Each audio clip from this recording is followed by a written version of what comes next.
grab your big book, your pen, your highlighter, and notepad and get ready to hear and apply some of the solution from the Big Book of Alcoholics Anonymous through the experience, strength, and hope of Nikki M. To have a question addressed in a future episode of Noodle It Out with Nikki, please send an email to noodlewithnikki@gmail.com, and Nikki is spelled with 2 Ks. To get a more interactive experience with Nikki as she noodles out life and recovery questions using the Big Book of Alcoholics Anonymous, you can get a link to her weekly Noodle It Out with Nikki meeting held live on Zoom every Monday morning at 9 o'clock Eastern Time. The information to that meeting is in the show notes of this podcast.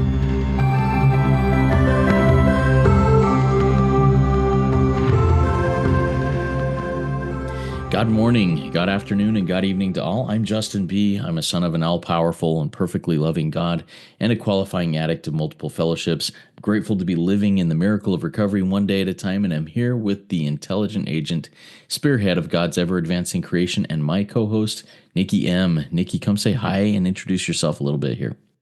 Hi, everybody. I'm Nikki M, and I'm just so grateful this morning. I don't think you and I have been alone at the table for a minute. We've had some pop-up meetings you've put up, and we have our other podcast with David G. But sometimes when we're here just doing this noodle thing, it's fun. And I'm just so grateful that God's using us today. So let me just add that prayer in real quick.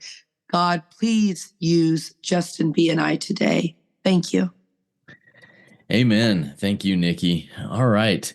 So as anybody who has listened to Noodle It Out with Nikki is aware, what we do here in this meeting is we bring questions from all sorts of places, whether it's our own lives, whether it's the lives of those we work with, whether it's from the Noodle chat on WhatsApp. If you out there want to get involved in that, send an email to us. Or if you have a question for this podcast, send an email to us at noodle@nikki@gmail.com or noodlewithnikki@gmail.com, and we'll get to those questions. We'll add you into the Noodle chat. Links are also in the show notes of the podcast. Noodle It Out with Nikki is also one of the multiple members of the family of the RICO 12 family of recovery resources, including our weekly speaker meeting, the Afro-Euro speaker meeting, and the Big Book Roundtable.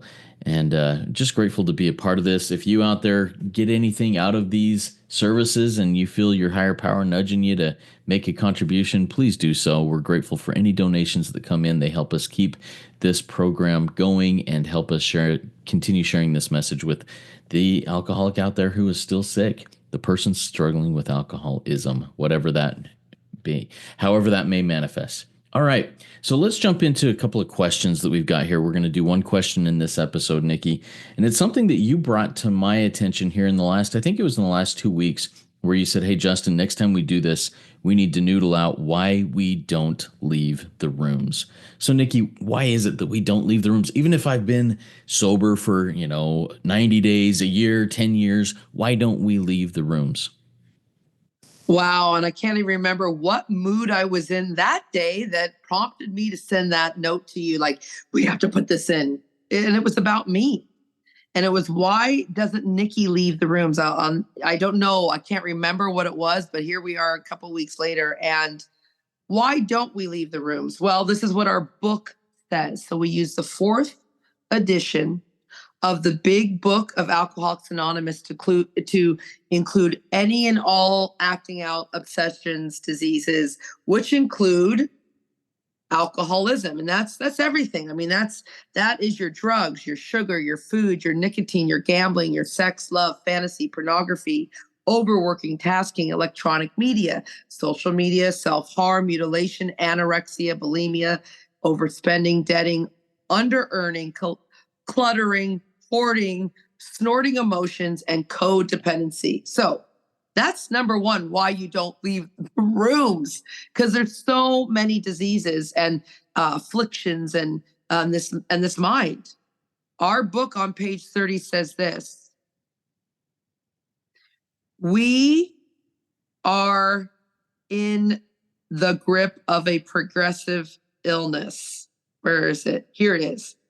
We are convinced. That means no doubt whatsoever, page 30. And this is all about what I just read: the alcoholism, the addiction, the disease of self, the disease of my old ideas and beliefs that no longer work.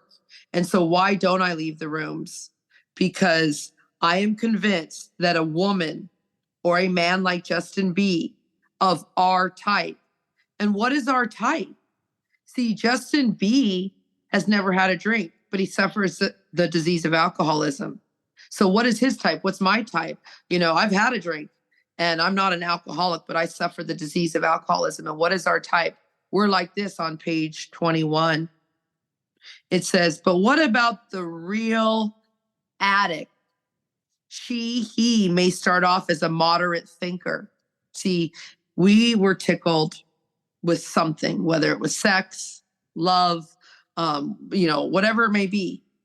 Now, he or she may or may not become a continuous hard thinker, drinker, alcoholic, whatever you want to call it. Excuse me. But at some stage of our thinking, acting out career, we begin to lose all control of our consumption and go deep. Our thinking. Once we start to think, act out. See, I'll never do that again. But we're in the grip of a progressive illness, says page 30. We get worse, never better. Over any considerable period, we get worse, never better. So that's why you don't leave the rooms. You get worse, never better. Why do we stay? Why don't we leave the rooms? Why did Nikki have to have this topic? Because this is what happened that week. I now do remember, Justin, it was a couple weeks ago. That week, Justin, I had 4 phone calls from people. One was a spearhead that you know very well, and he didn't sponsor for 6, I think, months, and he was dying. He's an Iron Man. He's beautiful. Oh, my God. He can have anything in the world that he wants. And he was dying. He left the rooms. Maybe he was in a meeting sitting there. I don't even know. I didn't get into the details because my only answer was, are you sponsoring? You see, I got another sponsee calling me, dying again. She was, again, why don't you leave the rooms? Here it is, because you will start to half measure it. And page 59 says half measures avail us nothing. And so I had another call that week. I can't remember what it was, but again, another spearhead. They're all part of this. They've either done a recording on Rico, they're in the Noodle chat, they're in Spiritual Gangsters, they're in the Rico 12 Fellowship. They're around this kind of energy. They're on the Big Book, a sponsorship fellowship. They're here and they're walking this path. And then all of a sudden they start to fall asleep and they start to die. See, why don't we leave the rooms? Why? Here it is. Page 15 says there's certain trials and low spots ahead. Justin, why don't we leave the rooms? I was listening to our podcast. There's so many now. Thank you, God, that I have Justin. Thank you, God, he knows how to record these things. But I was sitting in my hot tub and I got a lot of comments on it from it. It was the day your wife had to do something and you missed a concert. And you were so vulnerable that day. And that is why you do not leave the rooms. This man, Grandpa, was literally blacked out by not getting his way. And it wasn't anything big. No one had dropped dead. Everybody was fine, including our little grandson.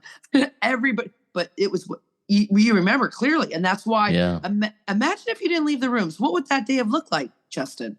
Oh, if I had left the rooms, had not been in a network of people that I could reach out to or that were in tune with their higher power to reach out to me, I would have been, I would have been a disaster, a mess. I mean, I was a mess already, but I would have been beyond hope, and been out. I'd be out running. Ripping and running, however they say it, Yeah. So. And Justin, it's not so much that everybody, whatever Justin's affliction is, he's not going to run out and go pick up whatever he picks up. I love when people in the rooms, Justin, and they say 7 years later, I need a drink. No. Then something is really off your program. Maybe you want to homicide, murder somebody, jump off a bridge, whatever that may look like. You're real angry. You're frustrated. Justin, in those moments, and myself too, I'm a long way from picking up whatever my drug of non-choice is. But I'm really close to what you just said, that hopelessness, that despair, that it's like a blackout of nobody. Oh, here it is. Here it is. It's page 62. It's the 100 forms of fear just jump on me. The 100 forms of self-pity. And in that day, I love that recording because everybody, like, when you see a man, and this is another reason why you don't leave the rooms, so you can fall back in love with the human race. Really, I have fallen deep in love with men again, and not in that way, in a way that I can't even describe. Like, it's a son, it's a brother, it's the brotherly love. That's what it is. It's that agape love, that the fellowship. Why don't you leave the rooms? Here it is. You said network. And I instantly, because we speak big book, so I translated that in doing, doing, doing. Big book speak was fellowship. Fellowship, yeah. Yeah, right? So let's turn there to page 152, because that's what Justin said. And you said it right there. You had these people, you had these things to call. So yes, there's a substitute. And it's vastly more than that. It's a fellowship. That's why you do not leave the rooms. This weekend, Justin, I don't think, with the time change that eats Justin and my soul, we're dealing with it the best we can. Maybe to get up for Noodle. Actually, Noodle was kind of small. I think the time change eats everyone's soul. But we talked about my weekend away, and I was with a group of women that are to program, and all through COVID, and we don't need to get into all the details. I'm a little different. We all made different choices. But we all reunited. And for a moment, it didn't feel so good. Why? Because, well, number one, we were going away and we had to leave early in the morning. So I didn't get my meditation time. I started, all these things that slowly start breaking down. And then I'm just not in the spirit world somehow. I started engaging with these normal women about the cynicism over the state of the nations. And Justin, Justin, our friends he can't watch the news. That threw me into a spiral. And if it wasn't for you guys, I'm not joking, Justin, I would have been dead. And can you describe what that dead looks like? Because you can describe it for others. And you weren't even there. What does that look like for me? Yeah. So the way I envision that is, kind of first lashing out and then retracting and becoming and isolating and then walking dead, as we put it. I'm a zombie, so yeah. I'm on mute going, exactly. That's exactly. I kind of engaged. I didn't say anything that I had to make amends for per se, but then exactly what you said, I isolated. I left the group. I went to bed. I did some things. I got onto the, into it. And then the next morning, I had already told them I had a call. I had a sponsee call. And guess what? The sponsee did not show up. But thank God I had that scheduled. See, God's plans and designs are always better than mine. I knew not to book anything that weekend, but she had missed an appointment. I want to get her through. So I said, I'll give you an hour Saturday morning. I knew the girls would be having their coffee, doing what the moms do. And I thought I could sneak out. We were in a nice area. I could just take a walk around the lake. And sure enough, that moment, that's when the network, the fellowship, all of you guys, I called you guys and my certain poor God squad, and they just go back there, demonstrate what God would have you be. Go show up. Your job is to be helpful, Nikki. What's your purpose? I couldn't leave.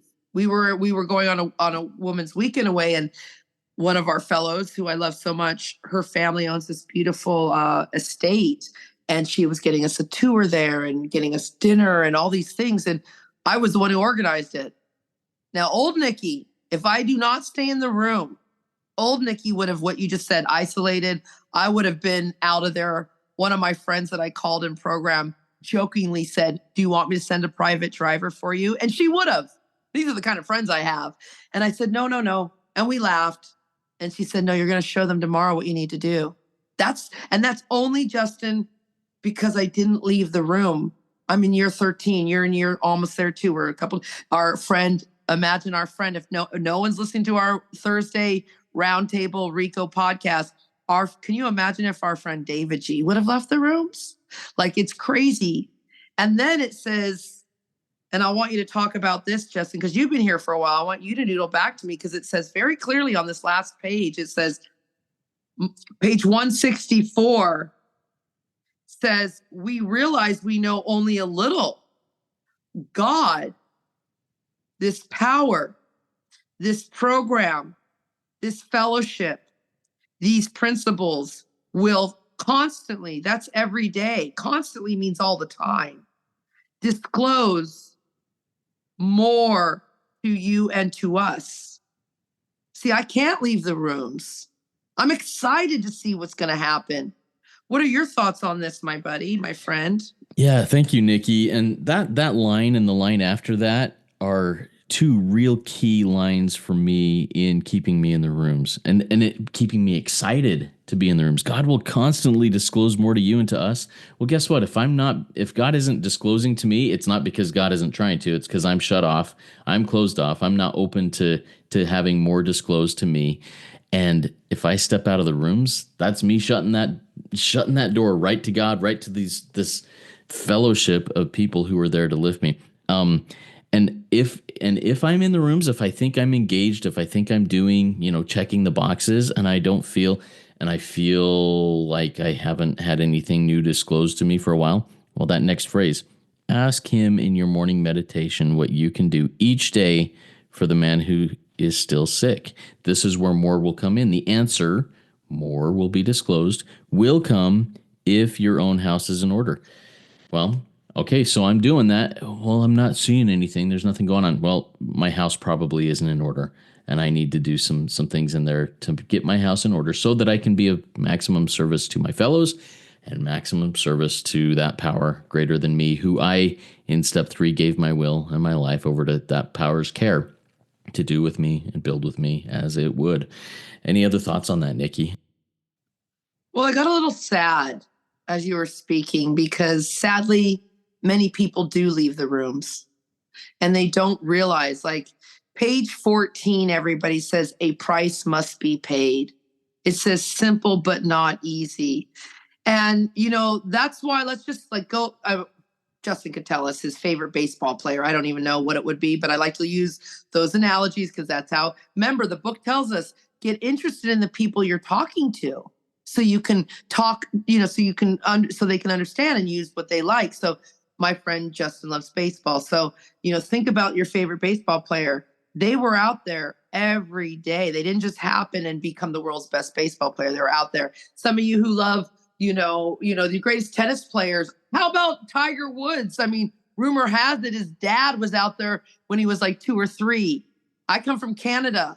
Wayne Gretzky. Everybody knows Walter Gretzky had him on the ice as a very young boy. Like Michael Jackson. I love Michael. I don't care. We don't need to, outside issues. Leave that all alone. I love him. But he was a little baby singing for years at 5 years old, training these little guys. So don't leave because the book says, believe the book. The book comes with a lot of promises. And the promises also come in as warnings. There are certain trials ahead. You will make mistakes. It says, this is not an overnight matter. So I want to read this last paragraph, and then you can take us out, Justin. But this is, again, the book recaps itself. And this Bible for survival, this big book of Alcoholics Anonymous, where Justin could not find the answers in his religion. I could not find it in my religion. Justin couldn't find it in his education and all these other, we could not find it. We, oddly enough, could find the answers in this book. And this last paragraph they keep repeating it.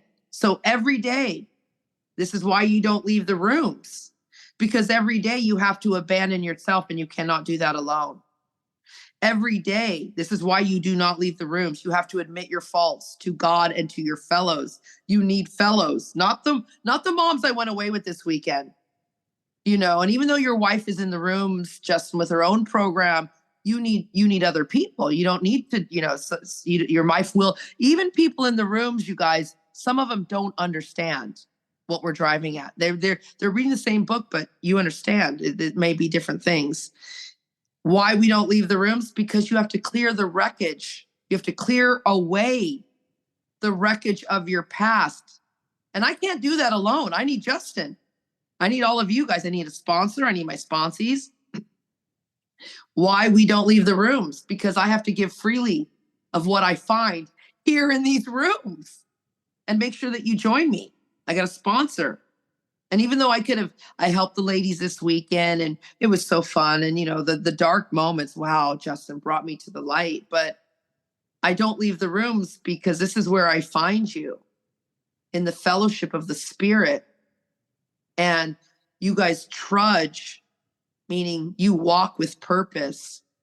You walk with the same purpose I walk with, to help others. Some of these women, they help others. They're lovely, no judgment, but they're not trudging this happy road of destiny with me. You are. Justin? I love how you brought in that last paragraph there. There's so much in there. And I think to me, it goes back to, abandon myself, me, to God, admit my faults to God and my fellows. Then it becomes a we. Well, as soon as it's me and God, it's a we. And then I got the me up. I get the up and down with me and God, and I get the out with the fellows. I got to be up and out in order to make this work. And I see this so often.